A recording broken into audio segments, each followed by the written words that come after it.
Welcome back everybody to Trigger Bar Philosopher. This is part 2, looking at shooting hot ammo in the M&P 2.0 5.7.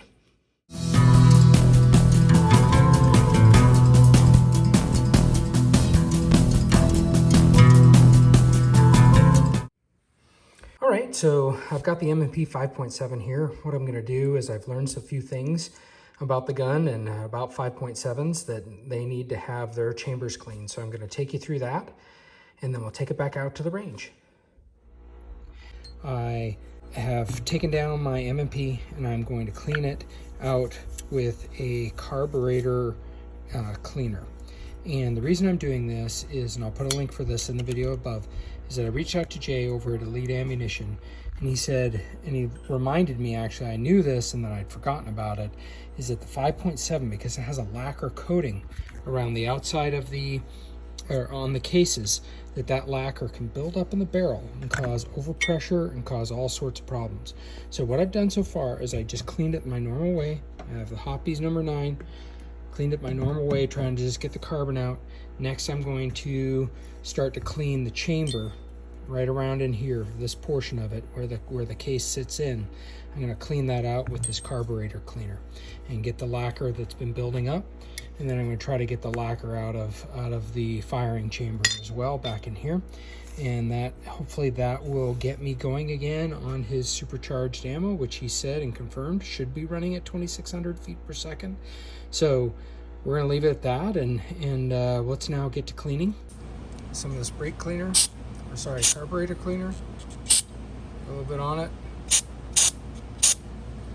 All right, and then I'm going to clean out the chamber back around in here. Make sure we get that lacquer off of there. Okay, I'm just gonna wrap around a 30 cal one and get in there and scrub that as well through here. Okay, so I poured a little bit of the brake cleaner into the assembly cage here, the firing pin, and tried to get that cleaned out as well. I followed the process where he cocked it and pulled the trigger and worked the trigger down. Hopefully that cleans it out. Next up, go back out to the range, see if we can fire the spicy S4 ammo. Before I do that, one thing that Jay did mention is that this should be done every time you clean an F5.7 pistol. I would assume maybe for other rifles too, but so interesting that you got to get that lacquer out. It can cause some buildup, cause some problems. Not exactly sure that was 100% sure. We'll find out in my testing whether that was my problem or not. So let's go back and look. Okay, I'm going to dub over this part. I actually learned some things after I filmed this video. So what I'm going to show here is a round of cases of ammunition. I'm going to put the lot number up. And what I learned from Jay over at Elite Ammunition is that he got a slight variation in his powder. So the powder that I'm going to show that's hot is actually a little over spec. And you're going to see that resulting in pop primers. And eventually you're going to see that causing some problems with my rock. The lower ammunition is more around, I believe, in the specification from Jay over at Elite Ammunition. He thinks that the round should be getting 2,500. I just think out of my rock and M&P, that's just not what they're going to get and be safe. And the 2,300 is a safer round. So I have cleaned the barrel as I just showed. And what I'm going to do is I'm going to shoot 5 or 6 of these spicier rounds that I've already labradored. It's about 70 degrees out. And I'm going to labradar them again, and I'm going to shoot them in the M&P, which I have cleaned out, and then I'm going to shoot, actually this way, I'm going to shoot about 5 rounds in the PSA Rock, and we'll just get a sample of all of those rounds for this lot that is going higher, and I want to see if it functions now in the M&P, and then I want to see if it functions in the Rock. So let's take a look at that. So, first up we have the PSA Rock. Get the labradar ready to go. It is on the rifle setting, and I have cleaned this out with carb cleaner as you saw. 2608, and at least that one round functioned. 2548, and that round did not function. And I am getting a blown primer out of it, and the primer stuck in the shell, just like I had before. sorry, stuck in the barrel. So I'm going to drop this out. So we are getting correct rounds, but these primers are blowing out the black end. Not sure if this is the M&P. Get that all the way in. This is the M&P, or if this is, yeah, I don't think I've cleaned out the barrel at this point. 2617, 2596, 2574, and 2540. So pretty significant dip there. And another primer fell out of, jeez, that's freaking hot. Another primer fell out of the bottom.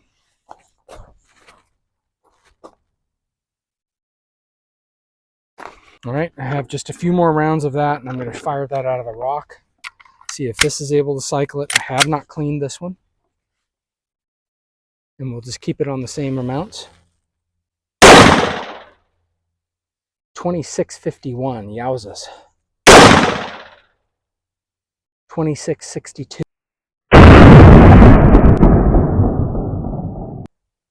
2666.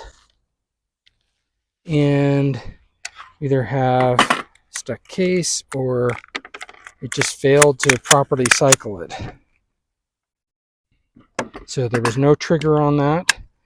It had ejected the other round and it loaded the new cartridge, but was not doing good with it.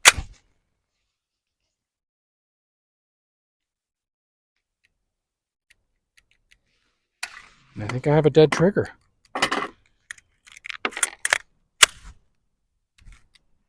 I think I have a dead trigger in my Rock.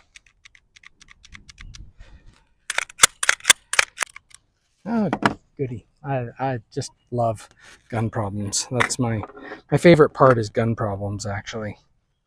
You know, diagnosing, screwing them up myself personally, manufacturer screwing them up, ammo manufacturer. All right, well, that is lot 2004 PMD 20DZ. I'm going to go to some ammo that I built or that I bought earlier. And that is going to be 54 BLD 19 CR. That's S4 54 BLD 19 CR. All right. Let's load up a few of these rounds. So what we did see was that with the M&P, it was getting around 2,600 feet per second. With PSA Rock, it was around 2,660. That's not an exact science, but it was something about like that. A little curious, really, if these guns can handle that with getting the primers blown out. When I mentioned that to him, he still just maintained that it was probably the lacquer in my guns causing overpressure, but I have cleaned this out as I showed on video. Have a few rounds loaded up. Next up, we're going to go with the M&P again, and we're going to go with this S4 BLD 19 CR S4 ammunition. That's the lot number, I believe. It's the only indication I can tell that that's the lot number. Unique marking on it. I have a new group set up, and we'll fire it out of the M&P. 2228 again. 2215. 2230. 2210. 2228. 2204. 2236. And 2238. So again, I'm just going to jump in here and override what I'm talking about here on the video. I got some of the things wrong as I learned things later on. Basically, I want to talk about two conclusions. First off is that this ammo was, the one ammo was out of spec. The other ammo with the lower velocities is more in line with what the specification is. Maybe it is on the lower end of what S4 should be and could be, but that's certainly within the range that I've tested on multiple boxes, multiple lots, and that seems to be what the ammo performs out of my guns. A big takeaway from all of this, though, that I think is really interesting and something to consider is that the PSA Rock died on this ammo. Yes, it is out of spec, but the M&P did not. I don't know that I can really fault the PSA Rock for choking and dying on ammo that's a little hot or a little too hot, hotter than it should be, but the M&P did not. So I think that may be one takeaway is I've been comparing these guns, going back and forth, which one's better, which one's gooder. I think the M&P does have a slightly better trigger. I think it's a little bit better manufactured, and I think that's something for us all to consider. Further investigating, I really don't think it has anything to do with the lacquer buildup inside the channel. This something broke with the gun. I'm still back to the point. I think those rounds are overpressured and causing problems. So yeah, I think that so there's a little piece in here now that removes. I don't think it should. All right, trying to get a little bit better of what happened to the rock. You know, it doesn't look like anything's broken. I didn't see any parts flying off, but you saw there's tons of smoke that came back when on that last shot. So when I pull the trigger, this thing just kind of flops forward and it's loose. That, I think what's happened, I think that is the sear, and I think the sear spring has fallen, it got blown off or dislocated. It's quite possible if I take this apart, I'll find it in there. But yeah, that's what I'm thinking so far, is that I've lost a sear spring. And again, I would point to those rounds were overpressured. Okay, so a couple of things here to talk about right at the end. We definitely had some overpressured in some of these rounds. Let me know what you think. I know one of the problems with the FN 5.7 by 28 ammunition is that it's so underpowered in factory ammo. So that leads us to seeking out other manufacturers of ammunition, which then again gets us into trouble. And time again, that has been getting me into trouble when I've had problems with Vanguard Outfitters. I've now had problems with Elite Ammunition.